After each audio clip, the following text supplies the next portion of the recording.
जय हिंद दोस्तों। Lines and angle chapter class 9 का, जो कि बहुत ही इंटरेस्टिंग और इम्पोर्टेंट है। आइए हम देखते हैं कि सबसे पहले हम लोग को क्या लाइन्स एंड एंगल चैप्टर में एंगल के बारे में पढ़ना है। फिर एंगल क्या क्या होता है, एक्यूट एंगल है, राइट एंगल है, ऑब्ट्यूस एंगल है, स्ट्रेट एंगल है, रिफ्लेक्स एंगल है और कंप्लीट एंगल है। तो सबसे पहले कि एंगल क्या होता है। एंगल को जानने से पहले हम लोग रे के बारे में जानेंगे। रेज, तो रेज एक लाइन का ही एक सेगमेंट होता है।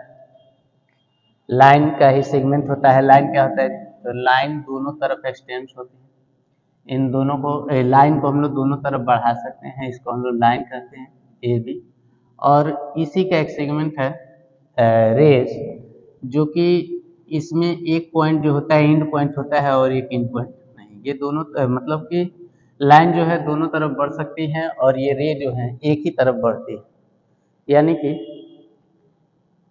जिधर नहीं बढ़ रही है इसको एंड पॉइंट कहते हैं। रे का जो रे है, जो जिस तरफ बढ़ती नहीं है, एंड पॉइंट कहते हैं। तो इसी तरीके से अगर कोई दो रेस हो जिनका एंड पॉइंट कॉमन हो, क्या कॉमन हो, तो हो सकता है ऐसे बन सकता है। तो ऐसे बनेगा तो इसी को हम लोग एंगल कहते हैं। क्या कहेंगे, एंगल कहेंगे। तो इसका नाम हम लोग लिख सकते हैं, यहाँ पे कॉमन पॉइंट को वो लिखते हैं ज़्यादातर, मतलब कि लिख सकते हैं। फिर यहाँ पे ए लिख दे रहे हैं और यहाँ पे बी। तो इस एंगल का हम लोग नाम लिख सकते हैं एंगल ए ओ बी, या एंगल बी ओ ए भी लिख सकते हैं। इसको हम लोग एंगल ओ भी कह सकते हैं। ठीक है, तीन तरीकों से इस एंगल को हम लोग लिख सकते हैं। अब एंगल कैसे बना है ये समझ में आ गया होगा कि कोई रे है, दो ठो रेज है जिनका एंड पॉइंट कॉमन हो तो जो फिगर बन रहा है उसको हम लोग एंगल कहेंगे। अब आते हैं कि एंगल को हम लोग डिग्री में मापते हैं। किस में मापते हैं, डिग्री में। डिग्री में मापते हैं। मान लीजिए कि यहाँ से यहाँ तक कितनी दूरी है, हो सकता है कि ये 45 डिग्री हो, तो ऐसे लिखेंगे कि 45 डिग्री। यहाँ पे अगर रहेगा तो एकदम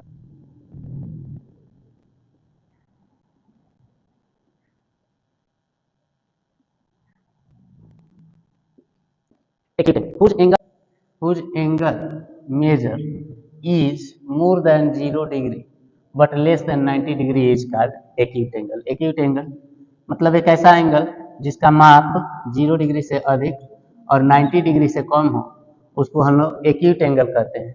इसको हम लोग रिपीट कर सकते हैं, ऐसे ही लिख सकते हैं, 0 डिग्री से बड़ा हो, जो थीटा का माप है हम लोग थीटा लिखते हैं, तो 0 से बड़ा हो बट 90 से छोटा हो, इस एंगल को एक्यूट एंगल कहेंगे। इसके बाद आता है राइट एंगल। एक्यूट एंगल के बाद राइट एंगल।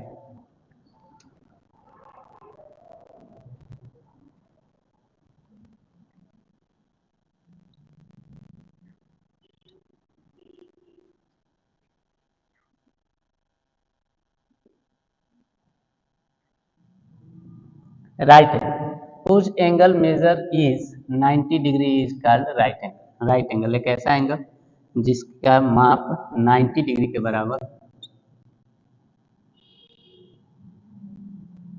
इसको हम लोग लिख सकते हैं, थीटा का जो माप है 90 डिग्री के इक्वल होना चाहिए, उसको राइट एंगल कहेंगे। क्लियर है। इसके बाद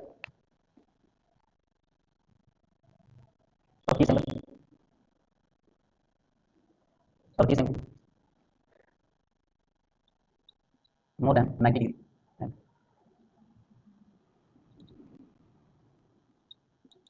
obtuse angle whose angle measure is more than 90 degree but less than 180 degree is called obtuse angle। obtuse angle है कि एक ऐसा एंगल जिसका माप, जिस एंगल का माप 90 डिग्री से अधिक हो लेकिन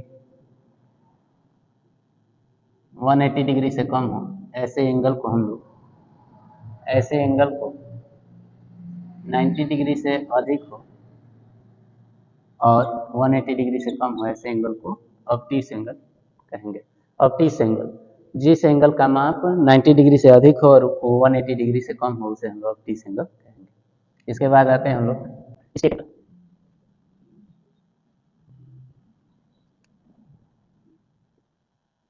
स्टेट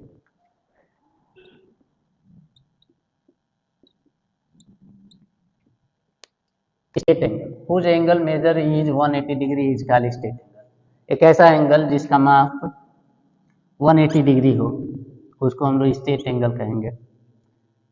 जो कि स्ट्रेट लाइन बनाती है, ऐसे एंगल को हम लोग स्ट्रेट एंगल कहेंगे।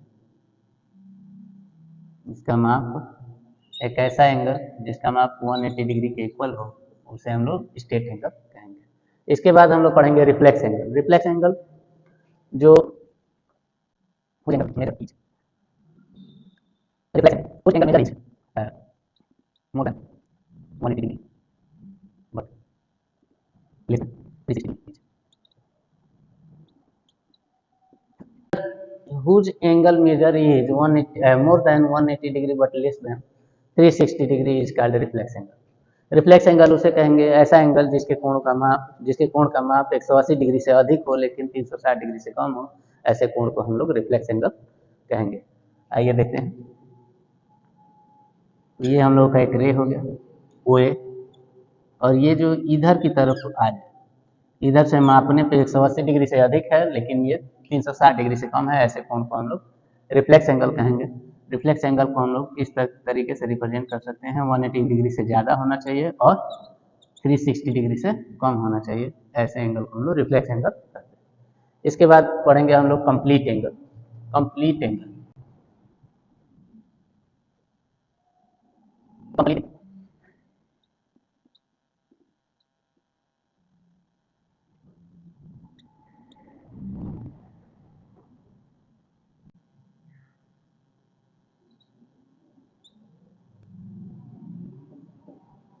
कंप्लीट एंगल कुछ एंगल मेजर है 360 डिग्री। एक ऐसा एंगल जिसका माप 360 डिग्री के बराबर हो, उसे हम लोग कंप्लीट एंगल कहते हैं। कंप्लीट एंगल कैसे रिप्रेजेंट कर सकते हैं? थीटा इक्वल्स टू 360 डिग्री, मतलब कि थीटा का मान क्या होना चाहिए? 360 डिग्री के बराबर होना चाहिए। तो उस समय हम लोग कहेंगे कि ये एंगल जो है कंप्लीट एंगल। जय हिंद।